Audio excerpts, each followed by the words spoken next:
지난 2017년 2차 특별 새벽 기도회에 많은 성도님들이 참여하였습니다. 하나님의 말씀을 통해서 하나님의 뜻이 무엇인지 많은 분들이 깨닫고 또 은혜 받은 성도들이 많습니다. 또 하나님께 간절히 기도하신 분들이 많았습니다. 특별 새벽 기도의 기간 동안 수고하신 모든 분들에게 하나님의 위로와 하나님의 기도의 응답이 있기를 축원합니다. 이제 부흥회가 준비되어 있습니다. 오늘 저녁부터 해서 수요일 새벽까지 새벽과 저녁 시간만 총 6번뿐인 그런 집회입니다. 모든 성도님들이 시간 새벽 그리고 저녁 시간 꼭 나오셔서 하나님의 말씀으로 위로받고 은혜 받고 영적 부흥을 이루는 그런 성회가 되기를 원합니다. 부흥회는 누구를 위한 것이 아니라 바로 나를 위한 것입니다. 특별히 이번에 오시는 목사님은 전문 부흥 강사는 아닙니다. 그래서 더 좋습니다. 한 800명 정도 되는 그런 교회를 한 3,000명 정도로 부흥시키신 그런 목회자입니다. 미국에서 상담을 전공을 하셨고 지금도 정태기 교수가 하시는 그 아카데미에서 그 교수로서도 활동을 하고 계십니다. 그러면서 상담과 또 치유 설교를 통해서 한국 교회에 또 성도들에게 위로의 말씀을 전하고 있는데, 여러분 이번 기회에 다 나오셔서 시간 새벽 저녁 나오셔서 말씀으로 위로받고 힘과 능력을 다시 회복하는 그런 기회가 되기를 주의 이름으로 축원을 드립니다. 축원을 드립니다. 우리 다 같이 인사하십시다. 옆에 분들과 가장 아름다운 얼굴로 사랑합니다. 축복합니다. 은혜 받읍시다. 할렐루야. 하나님께서는 2000년 전에 우리를 구원하시기 위해서 예수 그리스도를 이 땅에 보내셨습니다. 그리고 예수 그리스도가 이 땅에 오심으로 말미암아서 이제는 구약 시대의 예루살렘 성전이 아니라 예수 그리스도께서 머리가 되시는 새로운 교회를 통해서 세상을 구원하시고 복 주실 계획을 세우셨습니다. 이것이 하나님의 목적입니다. 교회를 통해서 세상을 구원하고 세상에 복을 주시기 위한 것이 하나님의 목적입니다. 하나님은 이 목적을 이루기 위해서 마가의 다락방에 모였던 120명의 성도들에게 성령을 보내주셨습니다.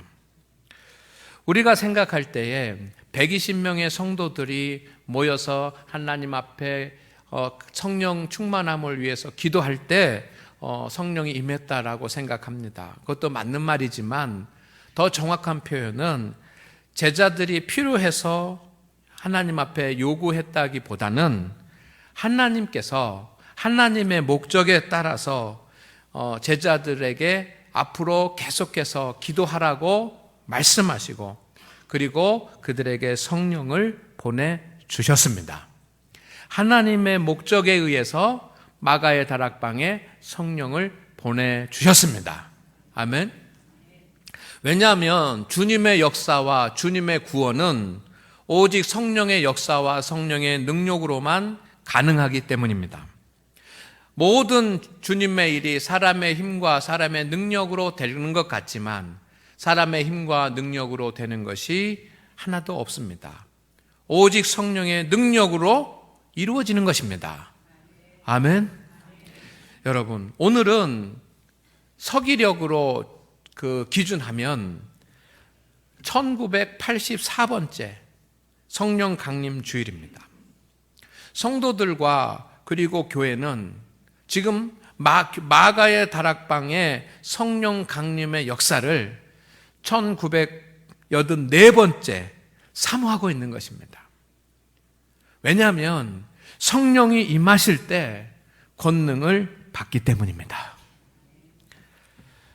마가의 다락방에 성령의 역사는 2000년 전 한 번 일어난 일회성 사건이 아니고 주님 오실 때까지 계속해서 반복되어지는 그런 사건입니다. 그리고 성도가 있고 교회가 있는 곳에는 반드시 성령의 임재가 있어야 되고, 그리고 영원히 계속되어야지만 되는 사건입니다. 오늘 하나님 앞에 예배한 우리 성도 여러분, 주님 안에서 성령 강림 주일을 맞아서 우리 모든 성도들이 성령의 충만함을 얻기를 주의 이름으로 축원을 드립니다. 축원을 드립니다. 이제 우리 오늘 저녁부터 부흥 집회가 시작이 되는데 또 우리 아멘도 좀 잘해서 말씀을 우리의 마음속에 새기기를 소망을 합니다. 속으로만 아멘하지 마시고 크게 아멘 할 수 있기를 원합니다. 아멘. 아멘. 성령의 임재는 마가의 다락방에서 처음 되어진 그런 사건도 아닙니다. 우리는 마가의 다락방에서 성령의 임재가 임하였다라고 그렇게 생각을 하는데 그 최초가 아닙니다. 하나님께서 세상을 창조하시던 때도 성령의 역사가 있었고, 구약 성경을 쭉 읽다가 보면 강력한 성령의 역사들이 나타나는 것을 우리는 읽을 수 있습니다. 오늘 본문에도 나타나고 있습니다. 하나님께서 에스겔 선지자를 통해서 이스라엘 백성들에게 예언을 하십니다. 지금 바벨론에서 70년 동안 포로 생활을 하고 있는 이스라엘 백성들에게 하나님의 말씀을 전하게 하십니다. 이제 포로 생활이 끝날 것이다. 그리고 고국으로 돌아갈 것이다. 고향 땅으로 돌아갈 것이다. 이 말씀을 전합니다. 백성들은 믿지 못했습니다. 70년 동안 종살이를 했기 때문에 믿어지지 않았습니다. 그러면서 이 얼마나 기쁜 소식인가. 포로 귀환은 그들에게 정말 충격적인 그런 기쁨의 소식이었습니다. 이스라엘 백성들이 꿈꾸었던 그런 꿈이고 소망이었기 때문입니다. 하나님은 이제 그 일을 그들에게 행하실 것입니다.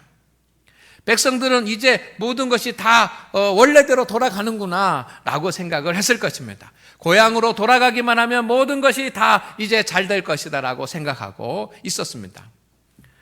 그런데 이스라엘 백성들에게는 고국으로 돌아가는 것이 마지막 소망이고 소망의 완성입니다. 그렇지만 하나님에게는 이스라엘 백성들이 고국으로 돌아가는 것만이 하나님의 목적이 아닙니다. 더 큰 하나님의 목적이 있었습니다. 하나님은 더 큰 하나님의 목적을 이루시기 위해서 이스라엘 백성들을 고국으로 돌려보내시겠다는 것입니다. 여러분, 이것이 중요합니다. 하나님께서 우리에게 복을 주실 때도 있고, 하나님께서 우리의 문제를 해결해 주시기도 하고, 하나님께서 우리의 그 기도에 응답하시기도 하십니다. 그러나 그 기도의 응답이 목적이 아니고, 문제가 해결되는 것이 목적이 아니고, 우리는 그것이 우리의 목적이 될지 모르지만 하나님은 그보다 더 큰 목적이 있어서 우리의 기도에 응답하시고 우리의 문제를 해결하신다라고 하는 것을 우리의 믿음의 눈으로 깨닫고 볼 수 있기를 소망합니다. 더 큰 목적이 있는 것입니다. 하나님의 목적. 그 더 큰 하나님의 목적은 관계 회복입니다. 따라합니다. 관계 회복입니다. 오늘 말씀을 큰 소리로 한번 읽어보겠습니다. 28절입니다. 시작.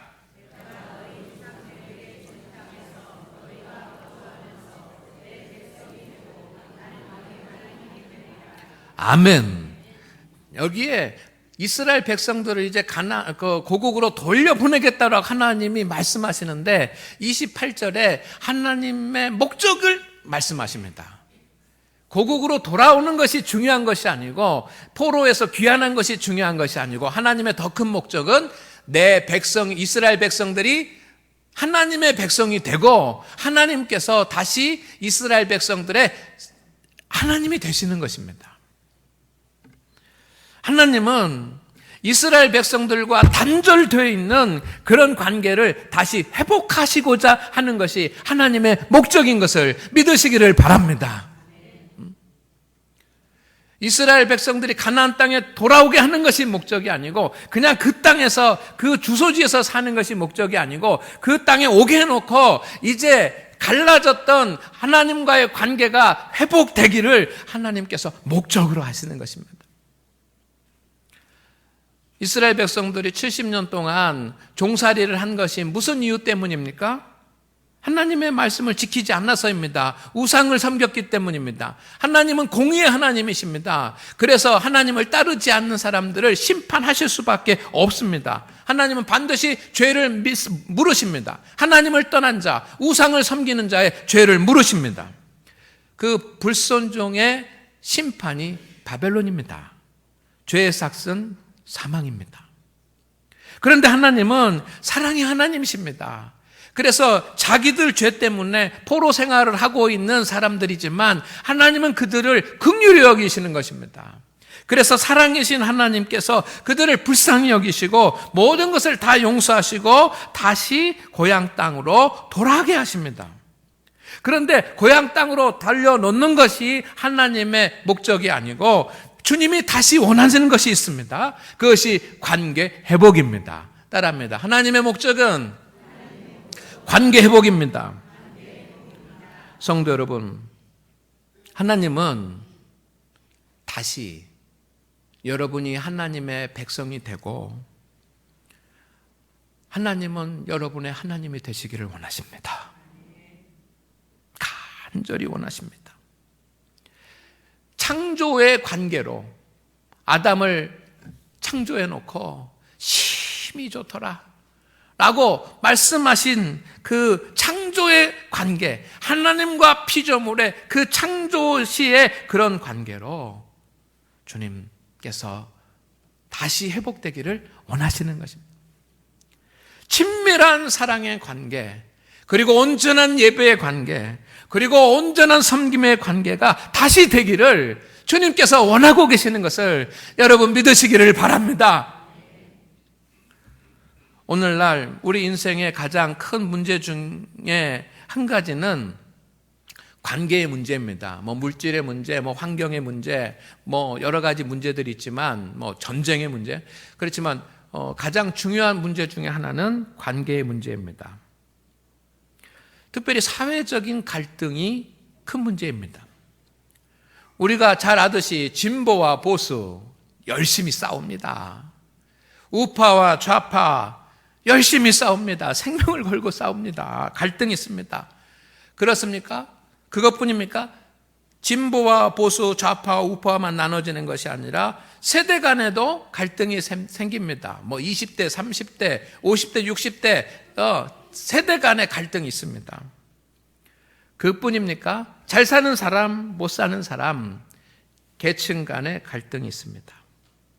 이런 갈등이 우리 사회에 있습니다. 이런 갈등 때문에 사람들은 생존의 위협을 느끼고 이익에 손해를 보게 됩니다. 성도 여러분, 우리 사회에 갈등이 깊어지지 않도록 우리 그리스도인들이 먼저 노력합시다. 아멘. 우리가 먼저 하나님을 믿는, 하나님을 경외하는 우리가 먼저 이해하고 용서하고 화해하고 양보하십시다.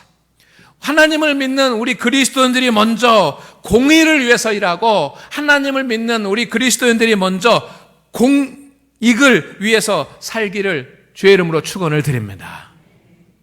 나 혼자만을 위해서가 아니라 공익을 위해서 살고 자기의 이익을 위해서가 아니라 공의를 위해서 살면서 이해하고 용서하고 화해하고 양보하고 하는 그런 그리스도인들이 많이 나오면 이 세상의 갈등은 좀 작아지지 않겠습니까?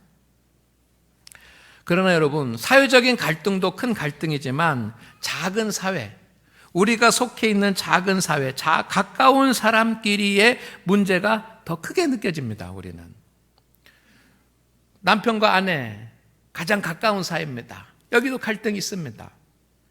여러분, 부모와 자녀 간에 오늘 제가 어떤 뉴스를 보니까 부모가 아들을 고소를 했습니다. 제가 소송을 냈어요. 왜냐하면 재산을 다 물려줬는데 뭡니까 그게? 양육비가 아니고 부양비를 내지 않는 겁니다. 그래가지고 법원에다가 고소를 해가지고 아버지가 이겼습니다. 그래서 법원 판결이 50만 원씩, 우리 장로님 보셨군요. 50만 원씩 내라고 그런 겁니까? 지급하게 됐습니다. 여러분, 이게 부모와 자녀의 관계가 그렇게 되면 됩니까? 그런데 우리가 사는 세상에 부모와 자녀 간의 갈등이 있습니다. 형제와 자매 간의 갈등도 있습니다. 시댁과의 갈등도 있습니다. 친정과의 갈등도 있습니다. 그런가 하면 우리가 직장 생활하는데 또 사업을 하다 보면 직장 동료들 간에도 갈등이 있고, 그 다음에 직장 상사와 그 다음에 또 직원들 간에 그런 갈등도 있지 않습니까? 여러분, 세상에만 갈등이 있는 것이 아니라 교회 안에도 우리 교회뿐만 아니라 모든 교회 안에도 여러분 성도와 성도 간에 갈등이 있습니다. 또 성도와 중직자 간의 갈등도 있습니다. 또 성도와 목회자와의 관계도 가지고 있는 분들이 있습니다.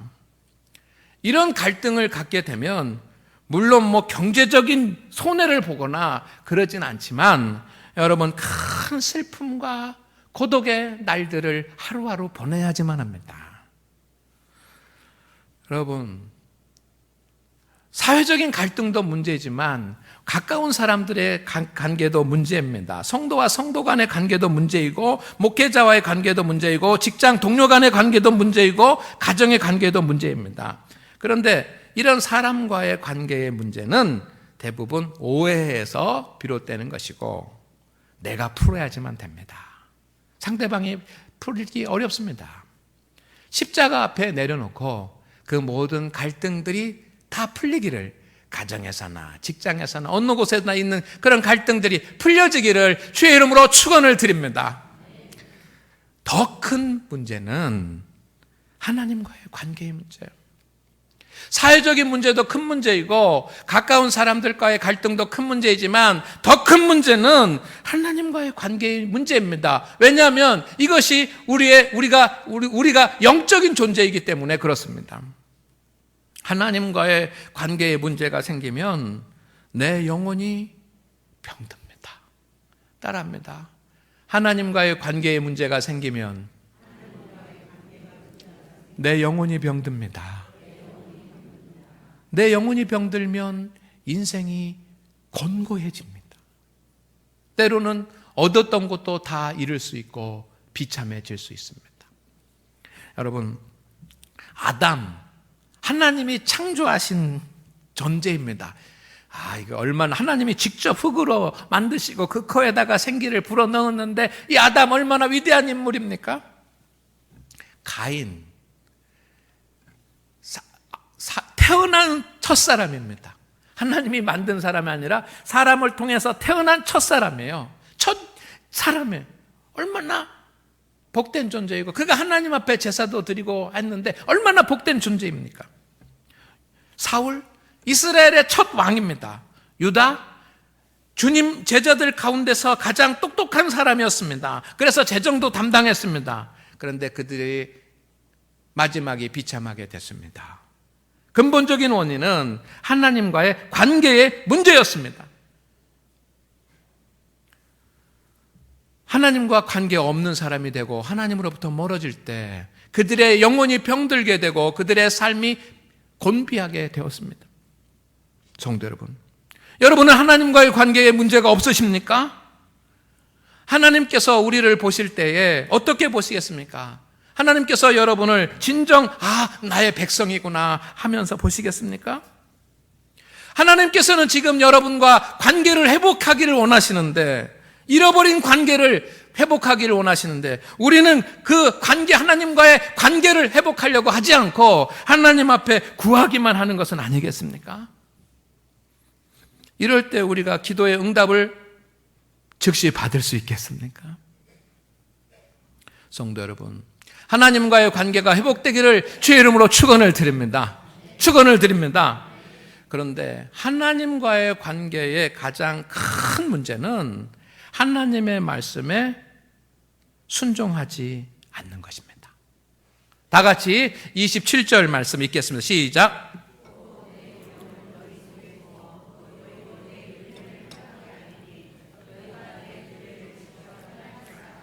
자, 관계를 회복하겠다고 말씀하신 그 주님이 내 율례를 뭐하게 하겠다?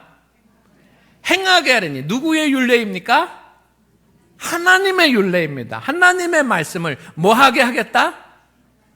행하게 하시겠다. 그러면 내가 인간이 의지를 가지고 행하는 것입니까? 하나님이 의지가 없는 인간에게 그렇게 행하도록 만드시는 것입니까?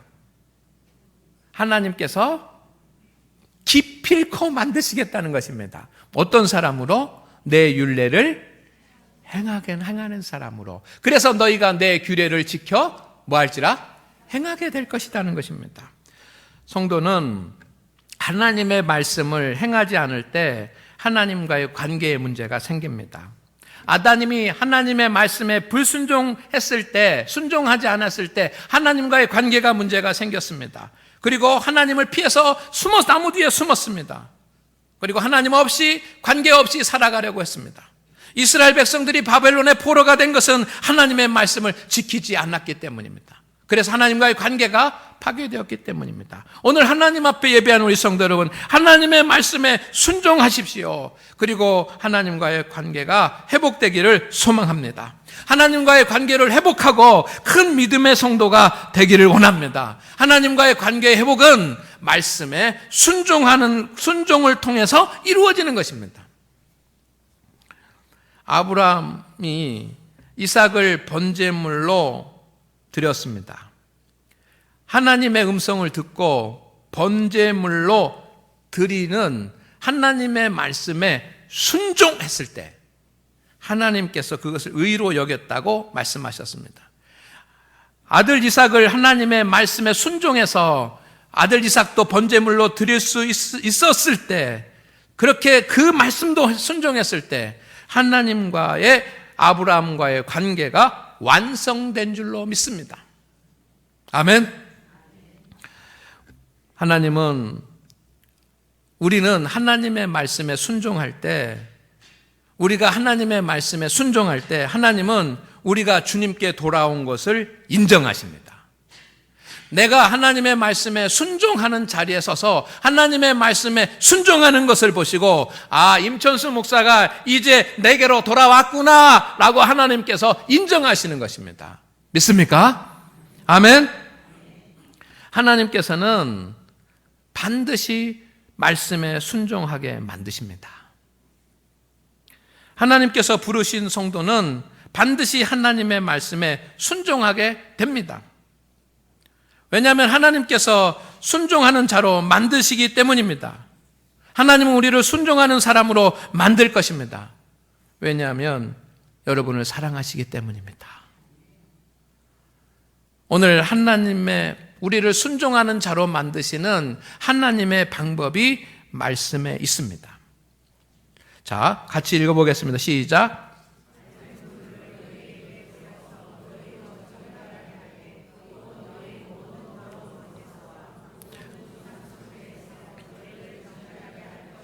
아멘.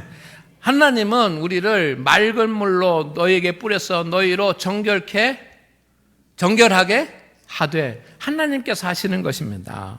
회개하게 하십니다. 하나님은 먼저 우리가 회개의 자리에 앉게 하십니다. 이게 하나님이 하시는 일입니다. 다윗 왕이 범죄했습니다. 밧세바를 범했습니다. 간음했습니다. 알고도 의도적으로 그렇게 했습니다. 밧세바의 남편을 죽이기까지 하면서 의도적으로 한 여장을 범했습니다. 간음하지 말라고 하는 말씀을 알고 있었습니다. 그는 하나님의 말씀을 주야로 묵상하는 사람이었습니다. 그래서 알고 있었습니다. 그러나 범죄했습니다. 하나님의 규례를 불순종했습니다. 그로 인하여 하나님과의 관계가 파괴될 수밖에 없는 겁니다. 왜? 죄가 있기 때문에. 그런데 하나님은 그를 사랑하셔서 하나님께서 회개의 자리에 앉게 하셨습니다. 다윗이 번뜩 정신이 나가지고 스스로 회개의 자리에 앉은 것이 아니라 하나님께서 다윗 왕을 회개의 자리에 앉게 하셨습니다. 다윗은 나단 선지자의 경고를 듣고 깨닫고 순종할 뿐이었습니다. 맑은 물을 너희에게 뿌려서 너희로 정결하게 하되 하나님께서 회개하게 하십니다. 여러분, 하나님과의 관계를 회복하고자 한다면 우리가 회개의 자리에 앉아야지만 됩니다. 회개의 자리는 믿음의 출발선이고 하나님 앞에 나아가는 출발선입니다. 자신의 죄악에 대한 통회 없이 믿음의 길을 갈 수가 없습니다. 우리의 문제는 남의 티끌은 보면서 내 안에 있는 들보는 보지 못하는 것 아닙니까? 먼저 하나님 앞에 나오고 여러분 회개의 자리에 앉기를 주의 이름으로 축원을 드립니다. 그러면 하나님께서 모든 것을 다 용서하시고 받아주실 것입니다. 하나님께서 회개하게 만드시죠. 두 번째는 하나님은 굳은 마음을 제거하십니다. 자, 26절 한번 읽겠습니다. 다 같이 시작.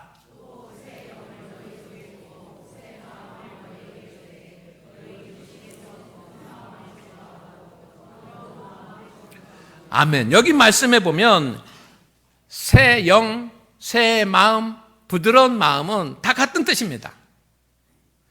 그런데 한 가지 다른 마음이 있습니다.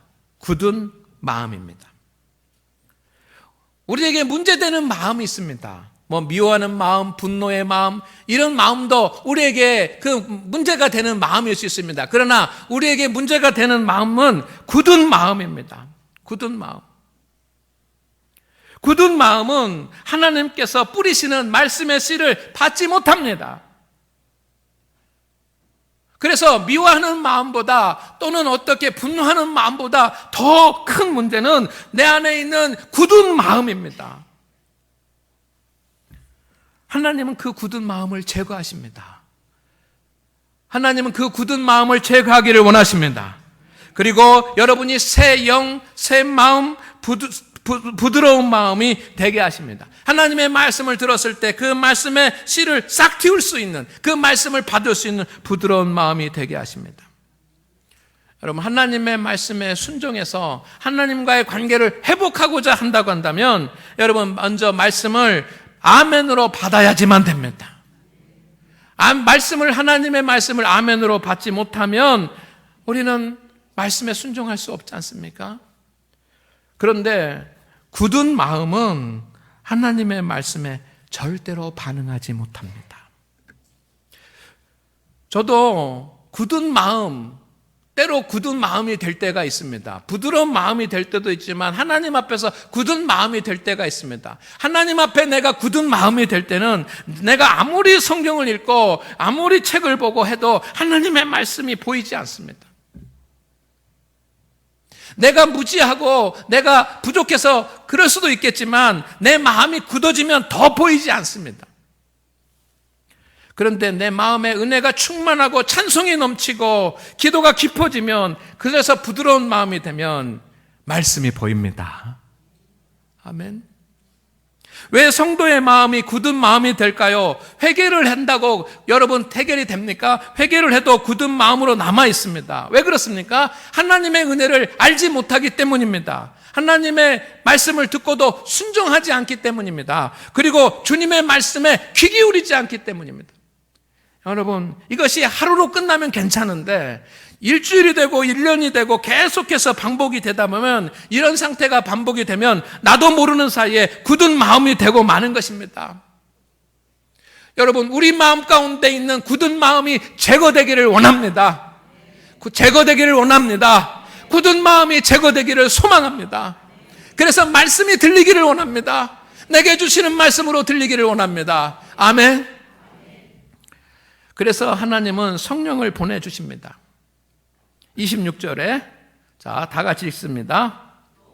또 내 영을 너희 속에 두고 너희로 내 율례를 뭐하게 하리니? 행하게 하리니. 할렐루야. 내 영은 Holy Spirit, 성령입니다.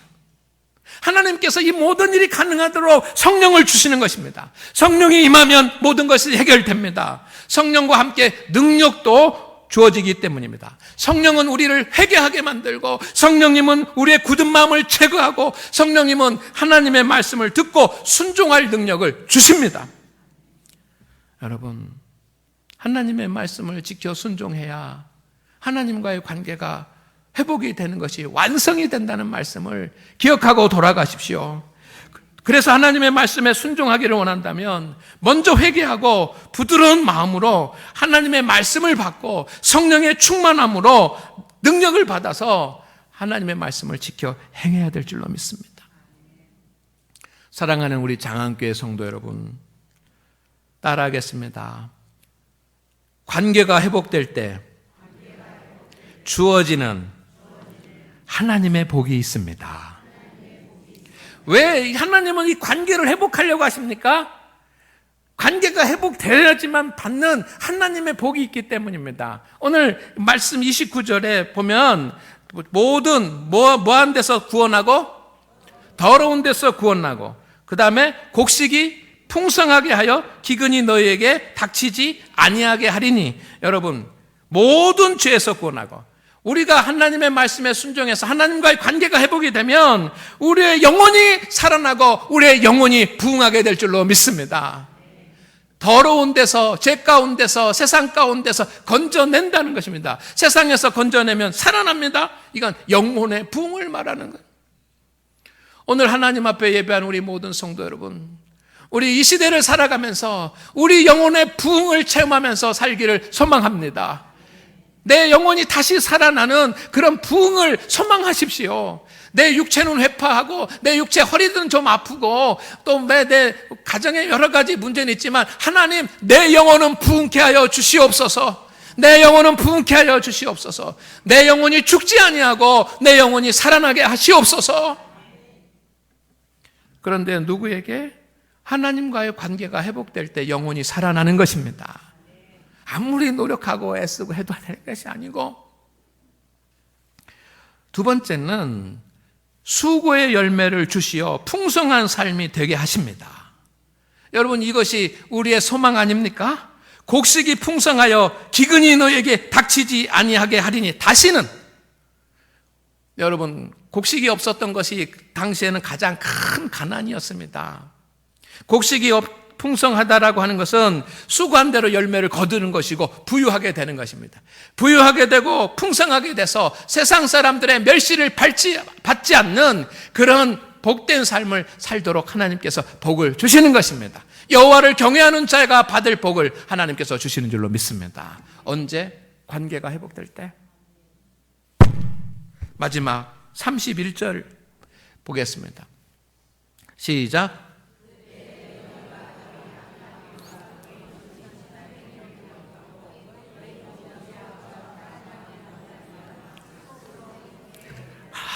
저는 이 말씀을 묵상을 하면서 가슴이 떨리고 심장이 세상 사람들 말대로 쫄깃쫄깃해지는 것 같아요.